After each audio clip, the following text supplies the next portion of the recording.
Hello again everyone, and welcome back to the second half of the Spirit Temple playthrough here.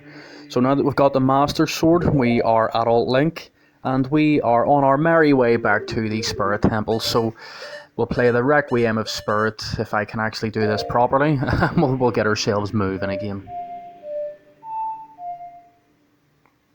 As we can see, okay, I really don't know what I'm playing at here. But okay, we got there at long last. As we can see actually, now that it shows Link close up a little bit, look at those silver gauntlets. Not bad, not bad.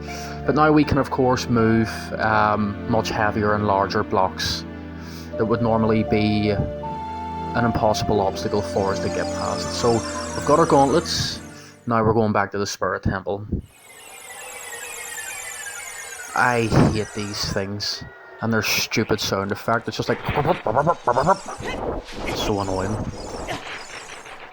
I'm not overly familiar with deserts in general when it comes to video games or even real life actually. But I've often noticed that when it comes to deserts with in video games, they generally have pretty good soundtracks though, or am I wrong? I say that because when I think of, let's say of course Ocarina of Time, you've got the I guess the Gerudo Valley soundtrack. Not really in the desert itself, you know, I understand that, but it still applies. It's still within the local area, I guess. And then of course you've got the Spirit Temple itself, which is just outstanding. And then of course you've got Digimon World, Next Order. I think it is called Next Order. I should know, I've got the game. But the desert soundtracks in that are fantastic as well. Well, that was actually quite handy, so let's just not Z-target this Wolfos anymore. Play Zelda's Lullaby, long shot across, grab the compass. But as you can probably see now, just coming into the temple as Adult Link. So, as an adult, the first thing we have to do is have a pair of gauntlets equipped that give you super strength. So that's the first thing you have to do as an adult in this part of the temple. Not exactly straightforward. Straightforward, yes, in its nature, but you know, without the gloves, of course, it's not possible. And certainly not possible as a child. And I think maybe that could also reflect just the same way that children, of course, do not have the same level of strength as adults. Naturally. So, we've got our compass, we're going back, and of course, as you can see, the first sort of room that we actually come in here, it's a little bit different than what we've seen as a child. So when we go in as a child, of course, we have one of those, I just call them pig statues, but we have one of those pig statues anyway, with a spike that revolves around it, maybe a couple of bats, couple of keys really, nothing major. But the first thing we have to do as an adult, we go in, there's a BMOS of course, and then there is a one of those switches on the ceiling. Again, you know, something you probably, well, I suppose you could do as a child with the slingshot really. Anyway, moving on. Then we'll go in, we have to fight a wolf, and then we have to play a song that gives us the compass. So far it's nothing too strenuous or perplexing so far. Now what we can see here is we have a rupee, and we have I guess a stone of time. So we'll go ahead and we'll play the Song of Time here. We'll get this block moved, and we have a wee golden scully behind it. So let's go ahead and get that. Maybe without getting hit down. Perfect. Okay, we've got one more. At this point in the game though, I think, yeah, look, we've already got over 30 golden scullies. Don't really need any more, because 10 gets you the adult's wallet, and of course 30 gets you the giant's wallet, which we did collect in a previous segment. I'm looking around here because I'm thinking, have I soft locked myself out of the game here? There's no other rupees for me to collect, and I know that the last one is behind the Stone of Time there. Yeah, so I'll just go and try and play the Song of Time here to see if this moves the block again, because I think in the Fire Temple, if I'm not mistaken, so there's a block at the very start, and of course if you play the Song of Time, it moves the block to right in front of an entrance to a door. of which one of the Gorons are imprisoned behind them. But if you play the Song of Time and of course move that block, you can soft lock yourself out of the game, if I'm not mistaken. Really don't like these things as well. This guy definitely moves with a bit of urgency here. It's quite slick, that is. But we'll get rid of that anyway, and we'll move on. But yes, just going back to what I was saying about the soundtrack of the game and the emotions that it invokes within you. So when you go to the Fire Temple, regardless of which version of the soundtrack you're familiar with, whether it's the removed version or not, what we'll do here is we'll play the Sun Song, the Sun Song. We'll grab ourselves a big fairy, and we'll get some healing. So we'll go ahead and do that. Sure, if I can actually get that. That's embarrassing. Okay, one more go. Come on. Okay, excellent. Big lad. Anyway, okay. When you go to the Fire Temple, the music and what it invokes within you in terms of emotions is, for me personally, the objective of the Fire Temple is that you start pretty much from the bottom, and then you have to go all the way to the very top. And the puzzles can become quite complex as you go along, because you have to play an ocarina, you have to throw bombs, you have to do all of these other things anyway. Jeepers. Okay, so as you progress up, so you have to go to the very top of the Fire Temple, which is essentially the very top of Death Mountain, I would assume. And then, is it something like that anyway? But you have to go to the very top. And then once you get to the very top, you then have to still continue to solve some puzzles. You get the Megaton Hammer, and then of course the Megaton Hammer allows you to go right back down to the very bottom. And of course go and face the boss, the dragon.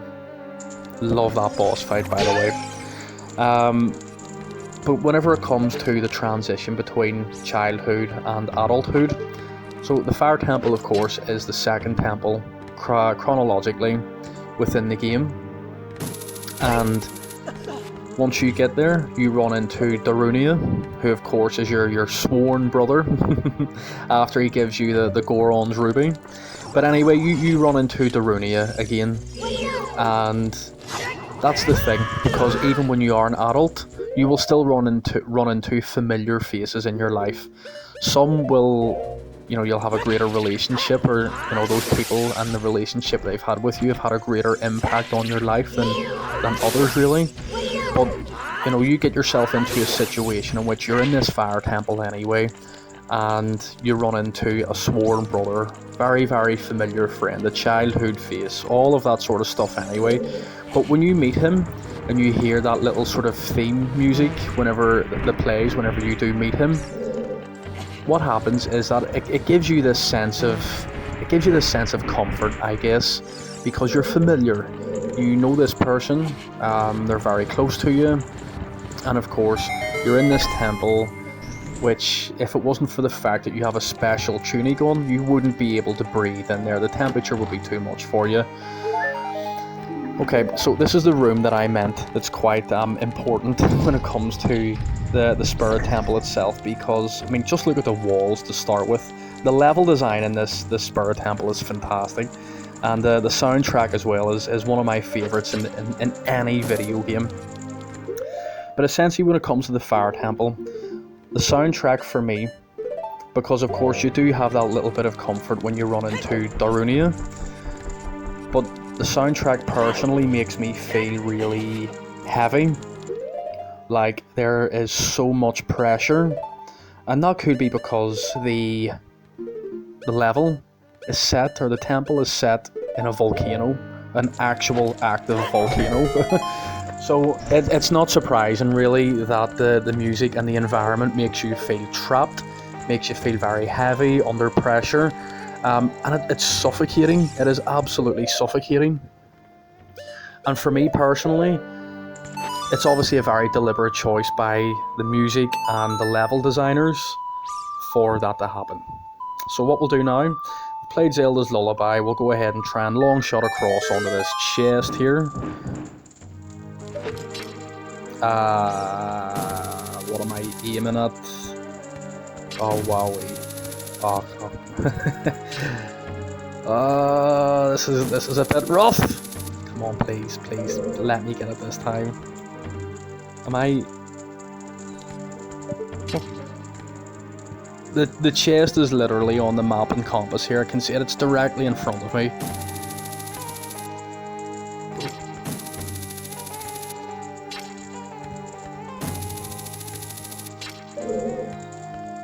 Come on, I have to get it this time. That looked good. The chest is definitely there. Has to be. Wait. Okay, I see it. Ah, that's a wee bit embarrassing, in all honesty. Staying, of course, with the theme songs and the theme music and everything else. Soundtrack. Okay. Oh, that looked good. Why did I let go of that button? See, I don't know what it is. Okay, finally. I don't know what it is about this particular controller. Okay, but the problem that I have is that when I use the right C button, it's not a Nintendo 64 controller. It's a knockoff Xbox 360 controller. But I use the right analog stick for my C buttons. But every time I use the C right button, I don't know what happens to it. If I'm using a hook shot or something else, sometimes it even switches weapons on me. I've already checked the inputs and everything else, the input mapping and whatever, and there's nothing that overlaps or whatever, so maybe it's just the controller itself. Moving on. Let's get ourselves up the stairs here, past the BMOS. I'm not interested in a 100% playthrough or anything like that, as you can probably tell. I just want to get the temple done, really. So what we'll do, because the Anubis is, of course, vulnerable to fire, so we'll just go ahead and we'll equip some fire arrows here. We'll get these lads out of the way. Find it, I guess, a little bit fitting that we have... Well, Anubis was known as an Egyptian god. If I'm not mistaken, I could be mistaken though. So what we have here essentially is the Spirit Temple, which is in the middle of the desert, which I guess could be compared to a pyramid in just the way it's designed. And now we also have Anubis in there as well, and not to mention all of the writing that's on the wall here. But anyway, then we go to the Water Temple. So to gain access to the Water Temple, you need to play the Serenade of Water, and we all know what a serenade is. It's a piece of music or a song that's played to show one's romantic interest. Okay, that was good. Let's get through the door here. Just a quick note, but all 4 of those pig statues are all aggressive. So if you go anywhere near them, they of course, all of them will attack. We have one more iron knuckle here. And as we've seen from the first half of this playthrough, do not let them touch you, because they will do big damage with one hit.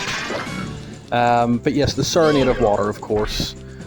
So the Serenade of Water, again, is very... It's upbeat, isn't it? It's light.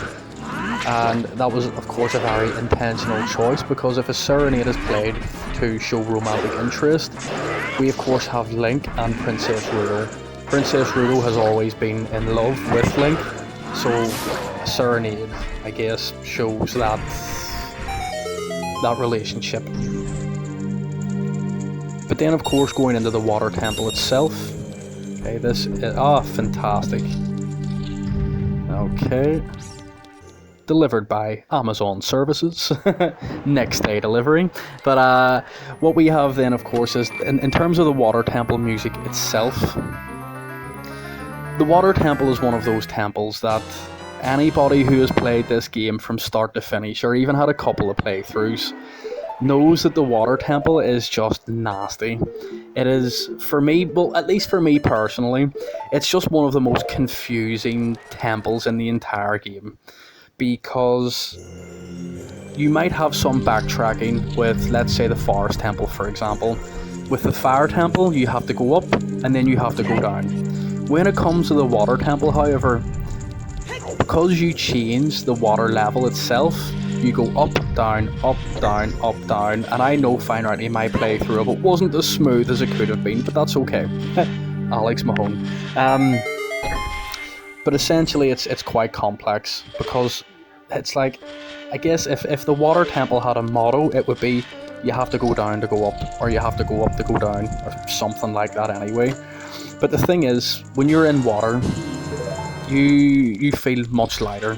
You know, anyone that goes for a swim, for example, anything like that at all, you know that when you're in the water, you don't have to stand on your own 2 feet. But the problem with water is that if there's enough of it, it can carry you away. It can carry you away. Yeah, you know what I mean. You can get swept up in water anyway. That's what I'm trying to say. But essentially, when you're in water, you're light. But when it comes to the water temple, the music gives you that sense of lightness, of course. It almost lures you into a false sense of security, because the soundtrack itself is so layered. You have all of these different sounds coming in, but then of course if you couple that with the fact that the water temple itself is incredibly layered as well, that's what I mean. You get tricked into a false sense of security, and then when that happens, you get very easily confused. Sorry, let me rephrase that. I get very easily confused. And then what happens is you get to a certain point and you think, why is there a locked door that needs a small key and I don't have any small keys, and I've looked in every single room in this temple? And then what generally happens is the game gets turned off, and then it doesn't get played again for months because I can't be annoyed with this anymore. But that's the water temple for you. And of course, when you think about the water temple itself, look at the types of obstacles and objectives you have in there as well. Look, your main objective is to go and, of course, destroy the evil that's in the water temple, like every other temple, of course. But with the types of enemies that you encounter, the types of puzzles that you have to solve as well, for me, the water temple is definitely the puzzle temple for sure. And it's not just because you have to raise and lower the water levels. I mean, you have to go to... you have to search every room, basically, so that you can find whatever it is that you need to find. But the thing is, when you first enter the temple, the water level is at its highest. You then have to go to the very bottom and then follow a path so that you can progress through the game, of course. But then what you need to do is, if it's on your first playthrough, you'll eventually come to a room that will allow you to change the level of the water. But you need to do that. But with a new playthrough, there's always going to be that hesitancy of, is this the right thing to do? And then you're trying to think of your way back just in case something goes wrong or you've taken a wrong step, which in the water temple is incredibly easy to do. And then of course moving on to the enemies within the water temple as well. I mean, you essentially face a mirror version of yourself in Dark Link. And Dark Link, I mean, no other enemy in the game can backflip away from one of your slashes with a sword, jump on top of the sword itself, and then hit you. And you know what? Dark Link does do decent damage as well. Always one to be very, very wary of. Good thing about the water temple as well, though, of course, is the long shot. I love the part when you get the long shot in the water temple. But see, the problem with the water temple again is that just because you get the long shot doesn't mean to say, now that you've got the key item from that temple, that you can go on and fight the boss or whatever. It's like when you get the bow in the forest temple, for example. It's then a pretty straightforward path for you to go and complete the rest of the temple. I mean, the Megaton Hammer, let's be honest as well, once you get the Megaton Hammer, you literally go straight down again, and then that's how you beat the rest of the temple. However, when you get the long shot, there's still another small key to get that's in a pretty nondescript location, and it does involve changing the levels of the water again. Very annoying. And then of course you're thinking, okay, this possibly couldn't get any more difficult, and then you have to navigate the water vortex puzzle as well, which of course I did fall victim to myself. Now the water vortex puzzle is not too it's not too punishing in that if you do fall, you go back to that area again. It's not quite like running into a wall master, for example. But even looking at the puzzles of this part of the Spirit Temple as well, they're all pretty straightforward. Once you get the mirror shield, really, it's quite easy to navigate. And for me, it's because there is a sense of finality when it comes to this temple. It's the last temple. You can hear the music as well. The music is very... It's like you've been travelling for a long time, of course, 7 years back and forth really. But you've been travelling for a long time. There's fatigue, but there's a sense of amazement and wonder, but also desolation, because there's no more Naburu here. There's no more Sheik here. You're by yourself once again. And that's pretty much adulthood, isn't it? No one fights your battles for you anymore. But then, of course, moving on from the Water Temple, we also have the Shadow Temple. Shadow Temple is one of my least favourite temples in the game, and it's just because when I was quite young, it absolutely freaked me out. But to gain access to the Shadow Temple, you must play the Nocturne of Shadow. And Nocturne, just like Nocturnally or whatever, it's nighttime. It's a piece of music that is made to invoke feelings of nighttime, really. And as you go to the Shadow Temple, after of course completing the bottom of the well as well, the soundtrack itself, because I guess if you want to call it, the theme of the Shadow Temple is all around deception, lies, but being able to see the truth. There's also a bloody and greedy history of Hyrule there as well, so it's a bit of an eye-opener too, in terms of what happened in that temple. Again, I'm not an expert on Zelda lore or anything like that, but from what I know is that the Shadow Temple was used by the Sheikah to torture prisoners and criminals and traitors of Hyrule or whatever. And that's pretty much summed up when you go into some rooms and you can see that there are torture crosses everywhere, and even blood on the floor as well. And of course, when you run into the likes of the Dead Hand, those rooms, I used to think it was just soil or dirt or something like very good from the Iron Knuckle. But you can also see that when you go in and fight the Dead Hand, it forces you to confront your fear. Nocturne, or nighttime of course. There are a lot of people who have fears of nighttime. I mean, certainly I know that whenever I was a very young boy myself, I was afraid of the dark. And it's okay that I admit that now as a 35-year-old, but it was embarrassing and terrifying as a kid, And that's essentially those feelings that the Shadow Temple gives you, because without the lens of truth, and of course without the hover boots as well, you're not going to go through that temple in one piece. And looking at a little bit of Zelda lore, what would happen is that something like prisoners of the Shadow Temple were given the choice that they could try and navigate through the Shadow Temple to earn their freedom, or what they could do is they could choose a quick death or something like that. And let's be honest, when you look at the Shadow Temple, any death that is not a quick death is going to be absolute torture. But as we can see here, this Iron Knuckle was actually Naburu the whole time. That was bewitched by the twins here. And off she goes again. But yeah, the Shadow Temple itself, for me personally, when I enter the Shadow Temple and when you almost get taunted by those walls as well, the feeling I get, and especially when you look at the types of enemies that you encounter as well, I guess it gives you that that feeling of dread and terror, because it is one of the most unsettling soundtracks in the entire game.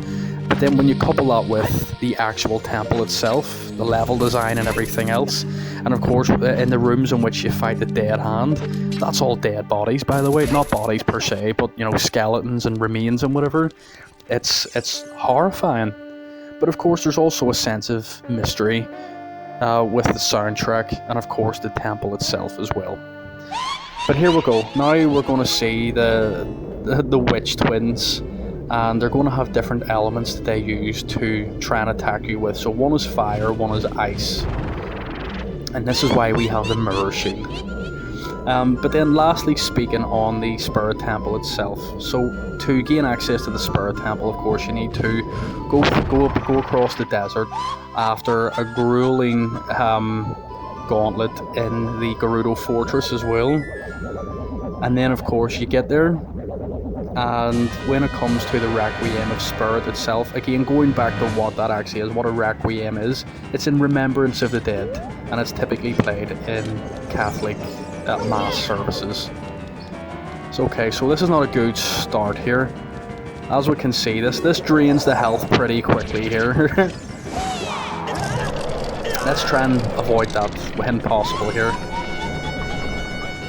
So the idea here, as you can see, what you have to try and do is, in the first phase of this battle, they will try and hit you with their elemental attacks. It's up to you to use your mirror shield to then hit the opposite witch. So if the witch tries to attack you with fire, you then direct that towards the ice witch. I can't remember their names off the top of my head at the moment.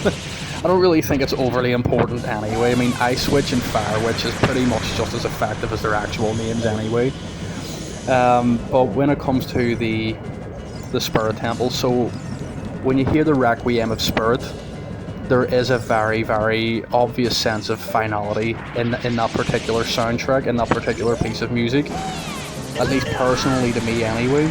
But by the time you've reached the Spirit Temple again, chronologically, I'm just making up words as I go along here as well, but chronologically the Spirit Temple is the last in the game. By this point, you've been a child, you've been an adult, and you've done that a couple of times, you've solved many puzzles, and at this point in time, you're probably fatigued. Link is probably fatigued as well, and it gives you that sense of, I guess, penultimate.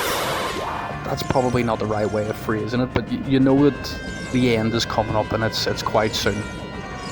And I personally think that is epitomised when it comes to the Requiem of Spirit, as well as the Spirit Temple soundtrack itself.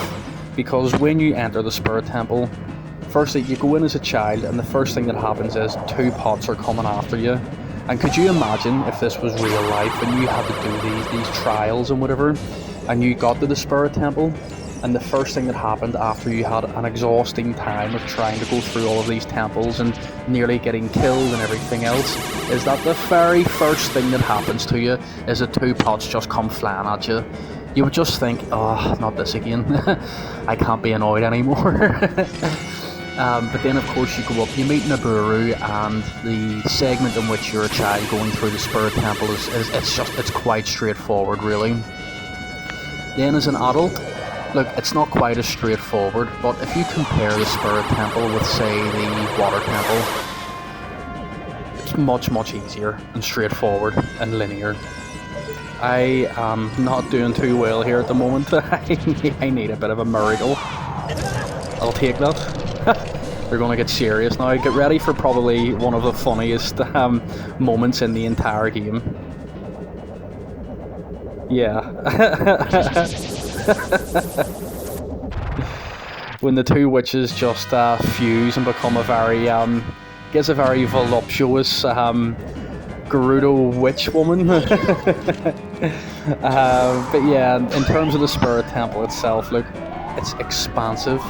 The temple itself it's huge. It's in the middle of the desert as well. So because you're in the middle of the desert, practically in the middle of nowhere really, it does give you this enormous sense of isolation and desolation, because in keeping up with the theme of maybe having those little bits of comfort when you go into each temple, I mean, think about it. When you go into the Forest Temple, you have Sheik. You don't have Saria, but that comes later on, but you have Sheik anyway. And then of course after Sheik you go to the Fire Temple, you have Sheik, but you also have Darunia too. When you go to the Water Temple, you have Sheik, but then you also have Princess Rudo.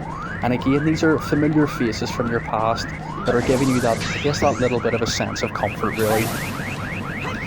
And then going on to the Shadow Temple, and of course bottom of the well, things like that. There's absolutely no comfort in that whatsoever. No comfort at all.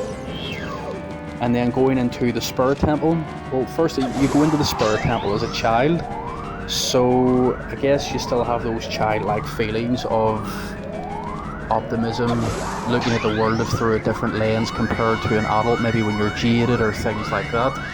Okay, this is getting a little bit tight here. You then of course meet Naburu.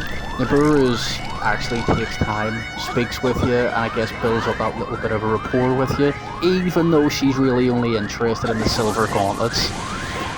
But I guess there is some sort of sense of comfort and familiarity when you meet her.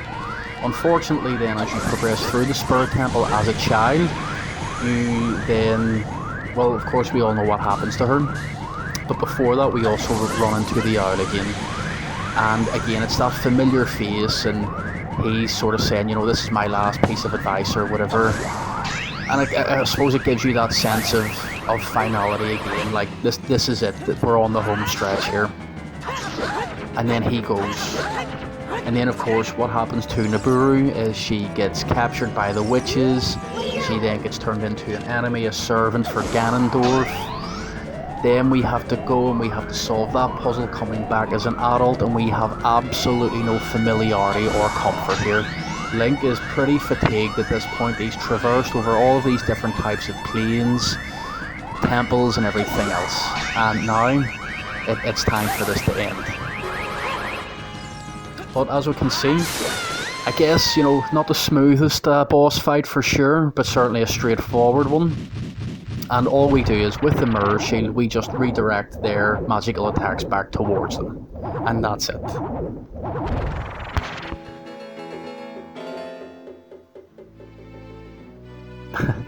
So now we can see that the two witches here, they're dead. They just don't realise they're dead yet, and then of course they start arguing here. So one tries to say that they're 20 years younger than the other one, but they're twins, so not quite.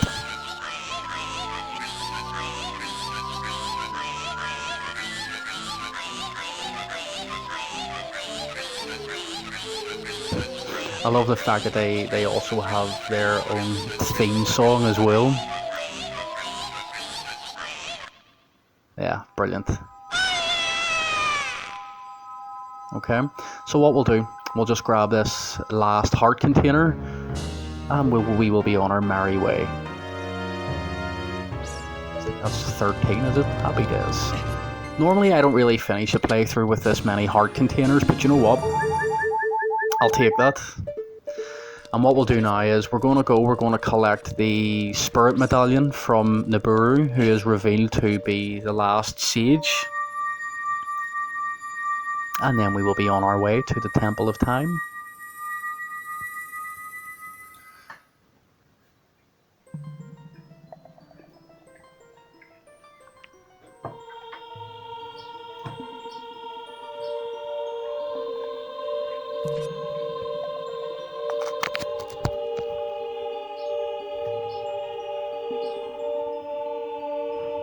So we'll just have a nice moment here, I guess, of Naburu giving Link his place. She's seen him as just a kid that she was trying to use for the silver gauntlets. And, you know, it's just, I guess, it's a nice sort of heartwarming moment, because she now realises her status. She sees Link in a different way as well, because Naburu, as we all know, she's a Gerudo, which means she was always a thief. And that's what the Gerudos were. They were all thieves. Except Naburu is one of those thieves that actually has a bit of honour. No honour amongst thieves and all them. Because she talks about her hatred of Ganondorf, because he goes after women and children, not just men or anything like that. So that's not her cup of tea.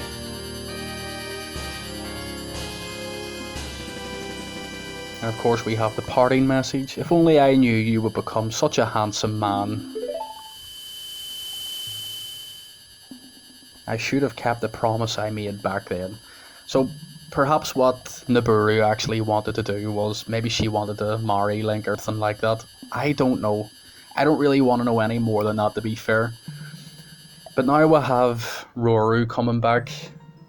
He's essentially saying, look, you know, here's what's happened up until this point, and here's what's going to need to happen next. He tells you to go to the Temple of Time, which, let's not delay, we will do that immediately. So let's get the Ocarina equipped, and then we get ready for a bit of dialogue.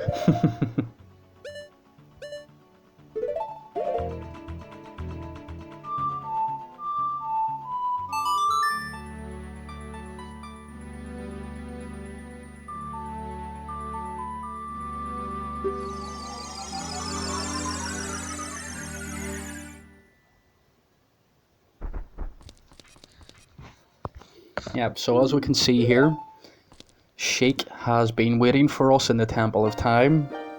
Sheik is now going to tell us everything that's happened so far. She's going to explain, I keep saying she, look, at this point we all probably know who Sheik is anyway.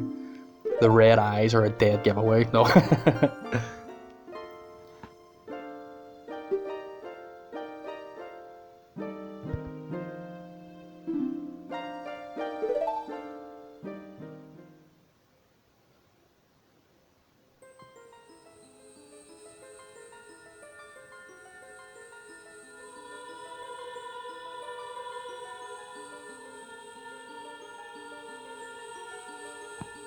Yeah, so this is really just a couple of minutes of a little bit of lore building, really. The purpose of the Triforce, what it can do, what happened in that time. Because of course, when Link was taken away and was held within the sacred realm for 7 years, a lot of stuff went down, and Zelda here just explains what happened.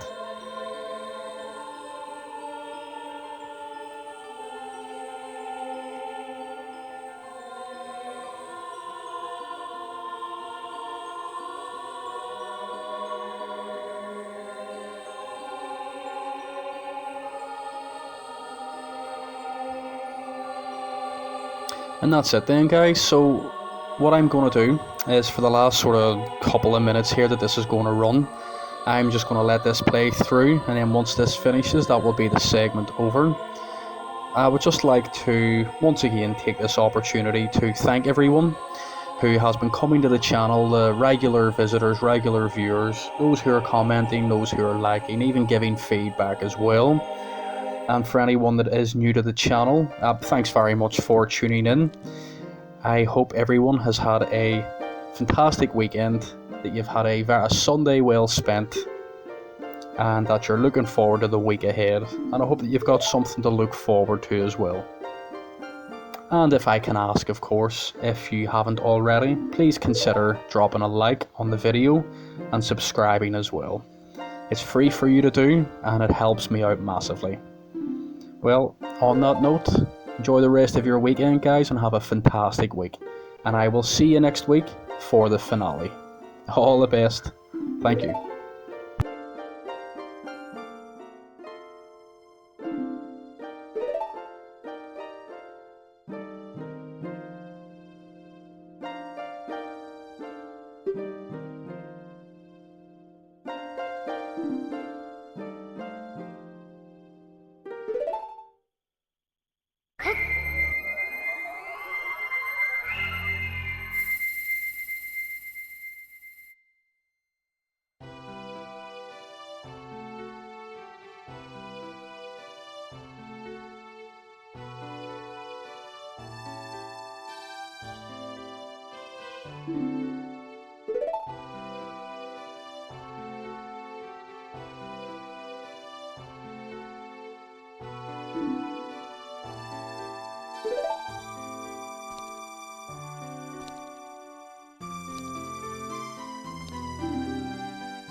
Huh?